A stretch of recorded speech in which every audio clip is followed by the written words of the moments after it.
Donc nous sommes ici dans la salle de lecture des archives départementales, dans un bâtiment qui a été inauguré en 1985, mais les archives départementales, elles existent depuis plus longtemps, puisqu'elles ont été créées en 1796. Alors on accueille par an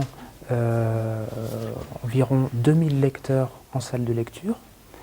On est une équipe de 27 personnes pour les accueillir.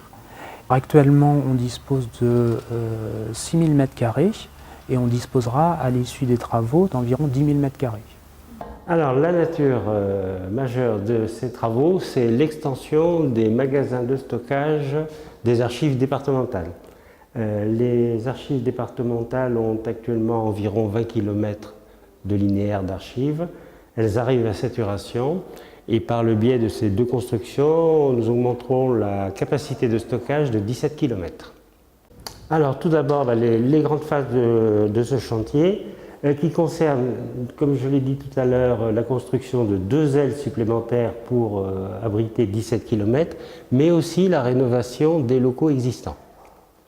Alors, 2 points importants, donc extension en superficie et en linéaire de stockage et aussi amélioration des conditions climatiques de stockage des documents, qui est une donnée très importante. Donc ces bâtiments seront très isolés, auront des centrales de traitement d'air qui ne géreront que 2 magasins pour éviter de mettre 10 ou 12 magasins en défaut, et les anciennes façades seront réhabillées et réisolées.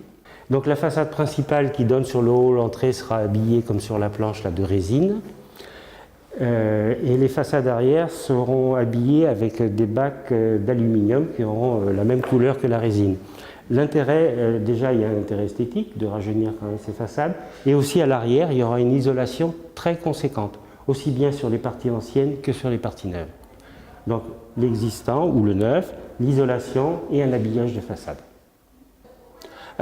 Difficulté techniquement, alors au niveau de la construction des 2 nouvelles ailes, c'est que c'est très haut, ça fait plus de 20 mètres de haut. Ça va faire la même hauteur que les ailes existantes, donc je le répète, plus de 20 mètres. Donc il faut déjà des matériels bien spécifiques, des entreprises qui ont l'habitude de travailler à cette hauteur-là. Une deuxième difficulté, c'est que les travaux se font en site occupé par les personnels des archives. Et la troisième, c'est que les archives ne fermeront que très peu de temps. Il y aura toujours à gérer la gestion du public qui se rendra sur le site. Cette opération de rénovation et d'extension s'accompagne également d'une rénovation de la salle de lecture où nous nous trouvons. Et il faudra fermer cette salle de lecture au milieu de l'année 2018 pendant environ 5 mois. Donc pendant cette période-là, la salle de lecture sera fermée au public, mais les archives départementales resteront joignables par téléphone, par correspondance, et puis notre site internet continuera à être enrichi, on continuera à mettre en ligne de nouveaux documents pour permettre aux gens de poursuivre leurs recherches.